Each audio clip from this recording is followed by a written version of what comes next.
और इस बार भी वो दावा ये कर रहे हैं मोदी जी का नाम है, मोदी जी का काम है, ये सब चीज़ें हैं। मैं 100% विश्वास से कह सकता हूँ भारतीय जनता पार्टी की सरकार बनेगी, मोदी साहब तीसरी बार प्रधानमंत्री बनेंगे, 7 सांसद भारतीय जनता पार्टी के बनेंगे। अच्छा, पिछले केजरीवाल के पास स्लम डिपार्टमेंट है, स्लम डिपार्टमेंट की हालत हमारी बस्ती में जाकर देख लें। जल बोर्ड उनके पास है, जल बोर्ड की हालत देख लें। उनके पास ट्रांसपोर्ट है, ट्रांसपोर्ट के अंदर बसें जब हमने बहुत धरने प्रदर्शन दिए जब आई, उसमें से कई सौ बसें तो मोदी साहब ने अपने फंड से इलेक्ट्रिक बसें दी हैं, ये देख लीजिए। उनके पास जो डिपार्टमेंट है उनकी हालत सिर्फ उन्होंने क्या है, अखबार के अंदर एक बड़ी ऐड देना और लोगों को ज़रूर, मैं इस बात को मानता भी हूँ कि दिल्ली की जनता को थोड़ा सा बेनिफिट कुछ लोगों को उसने दिया है, उस कुछ बेनिफिट देकर उनके सारे अधिकार छीन लिए। एक अस्पताल नहीं, एक स्कूल नहीं, एक कॉलेज नहीं, पेट्रोल डीजल के ज़्यादा टैक्स लगा दिया। अभी पंजाब में क्या करा, दिल्ली के केंद्र सरकार तो टैक्स कम करने का विचार कर रही है, वहाँ वो टैक्स बढ़ा रहे हैं। वो वहाँ बिजली अगर थोड़ी सी फ्री दे रहे हैं वहाँ भी, तो अभी आपके सामने 1-1 रुपया उन्होंने बढ़ाया है। ये मैं नहीं कह रहा, आपको सबको पता है, ऑन रिकॉर्ड है। 1-1 रुपये की बात नहीं है, 1 रुपये से कितने हज़ारों रुपये, लाखों करोड़ रुपए बनते हैं, जिसका वो अपनी जेब में भरेंगे 100 रुपये और देंगे जनता को 20 रुपये। अब दिल्ली की जनता भी वही सोच रही है कि 20 रुपये मिल रहे हैं, ये नहीं पता चल रहा उनको कि 80 रुपये तुम्हारी जेब से निकाल रहे हैं। तो मैं ये आपको कहना चाहता हूँ कि जो कानून व्यवस्था है उस पर लेफ्टिनेंट गवर्नर साहब हफ्ते में एक meeting DCP, joint CP, special CP की लेते हैं। अभी जो कांड हुआ फ्रेंड्स, जो हमारे देश के माननीय प्रधानमंत्री जिन्होंने पिछले 9 वर्ष से हमारे देश के अंदर खासकर जो गरीबों की सेवा में जो 9 साल बिताए हैं, जो सरकार ने, भारतीय जनता पार्टी की जो सरकार है उसके लिए रखा गया है। और पूरे देश के अंदर कहीं ना कहीं हमारे बड़े बड़े मंत्री, मेंबर पार्लियामेंट्स और सभी कार्यकर्ता अपने प्रेस के माध्यम से घर घर जाकर इन सब चीज़ों को मोदी जी की सरकार ने जो 9 वर्ष बहुत ही अच्छा काम किया है, उन कामों की चर्चा के लिए ये आज प्रेस कॉन्फ्रेंस रखी। साथ आएंगे जब भी, और एक साथ नहीं आएंगे जब भी। देश के अंदर लोगों का मन बना हुआ है कि मोदी जी ने देश में बहुत अच्छा काम किया है, और ये 100% आम जनता की आवाज़ है कि दोबारा से तीसरी बार देश में मोदी सरकार। क्यों सिर्फ आम पार्टी के लोग इस बात को उड़ाते हैं कि वहाँ टूट गई, यहाँ टूट गई। आप मीडिया के बंधु हैं और आपको कोई भी घटना होती है, हमसे पहले, सबसे पहले किसी को खबर लिखती है तो वो आप लोगों को मिलती है। और आप लोग ही एक ऐसे सशक्त वो हैं जो नेताओं को भी आईना दिखाते हैं, सरकार को भी दिखाते हैं और प्रशासन को भी दिखाते हैं। मैं इस बात को पूरे विश्वास से आपके सामने कह रहा हूँ कि कहीं भी कोई लेटेस्ट कोई 2-4 झुग्गियाँ कहीं 10-15 दिन पहले, महीने पहले, 6 महीने पहले डल गई हों और वो कब्जा हो रहा हो, उसकी तो मैं कहता नहीं, परंतु जो भी पुरानी झुग्गी बस्ती है ना टूटेगी और ना तोड़ने का प्लान है डीडीए का, ना भारत सरकार का। वहाँ पर पक्का मकान हर व्यक्ति को, हर गरीब व्यक्ति को मिलेगा।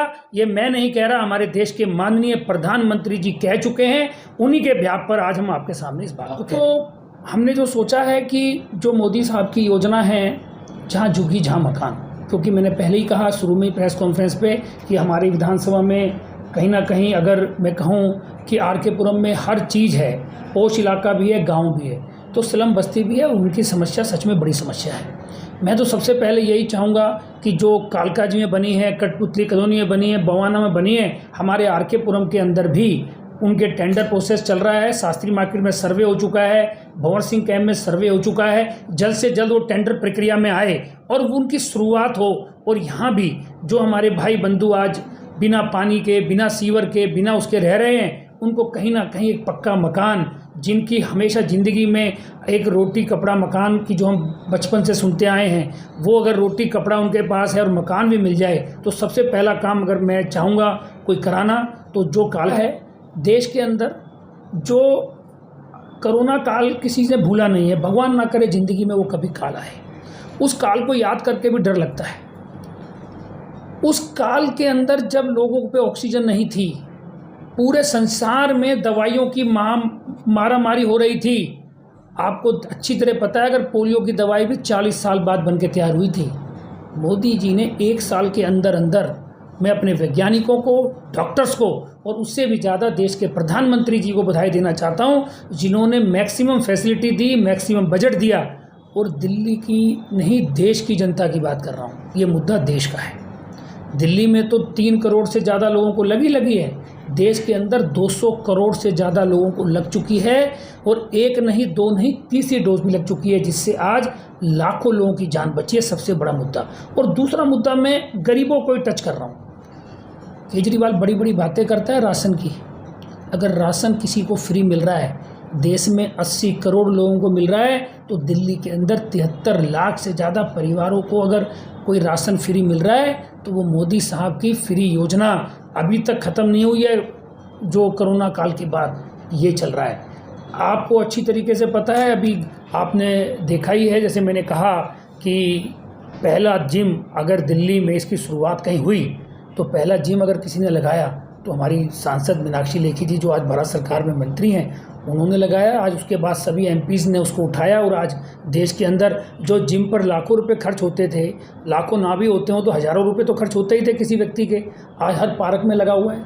टॉयलेट, जैसे मैंने शुरू में जिक्र किया, हमारे इधर आर के पुरम में ओपन थिएटर, इतना लोग उसको अप्रिशिएट करते हैं। कई जगह कम्युनिटी सेंटर सिर्फ विकास के नाम पर बातें करती है। अगर स्लम बस्ती किसके अंडर में आती है? दिल्ली सरकार के डूसिप के अंडर में। उन्होंने डूसिप के अंदर आज भी स्लम बस्तियों की हालत देखिए जाके, वहाँ उनको क्यों नहीं उन्होंने उसके अंदर कोई फैसिलिटी देने की कोशिश करी, कम्युनिटी सेंटर, उन्होंने वहाँ क्यों नहीं कोई ऐसा ज़्यादा पानी के कनेक्शन दे दिए? आज भी लोग ट्यूबवेल में बैठे हैं। मैंने शुरू में ही कहा कि ये काम दिल्ली सरकार का है, कोई हमारी सांसद नहीं कर सकती, हमारा कोई वो नहीं कर सकता।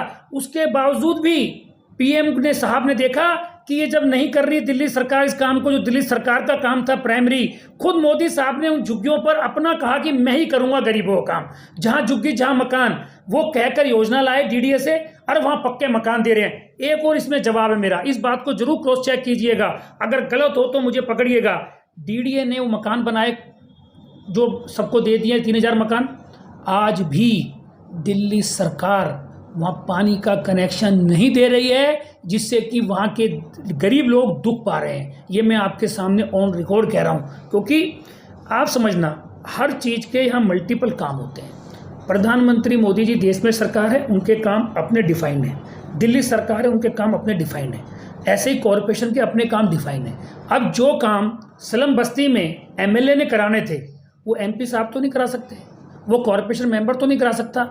जब इन्होंने बिल्कुल भी नहीं हिले, तो भी हमारे देश के माननीय प्रधानमंत्री जी ने वो काम भी ले लिया। इसलिए मैं संपूर्ण विकास कह दूं, आरके पुरम में हुआ, वो क्यों नहीं हुआ? उसके पीछे एमपी साहब नहीं है, उसके पीछे और लोग नहीं है, उसके पीछे वो कारण है तो केजरीवाल की ये सरकार और हमारी लोकल विधायिका प्रमिला टोकस। मैं ये मानता हूं कि कोई चुनौती ही नहीं है 2024 में।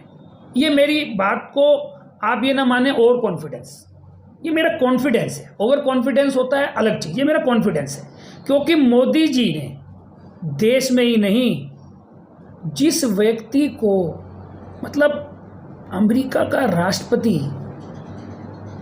इंग्लैंड का राष्ट्रपति खुद मिलके आ रहा हो, ऑस्ट्रेलिया का, जो बड़ी बड़ी कंट्रीज उसको मतलब आज मानने को तैयार हैं कि भाई ये ग्लोबल लीडर है। देश के अंदर, जैसे मैंने शुरू में ही कहा कि चाहे वो वैक्सीन हो, गरीबों को प्रधानमंत्री, वो दिल्ली में लागू नहीं होती, जिक्र नहीं किया, प्रधानमंत्री आवास योजना, टॉयलेट, लाखों लोगों के टॉयलेट बने हैं दिल्ली के बाहर, देश के अंदर।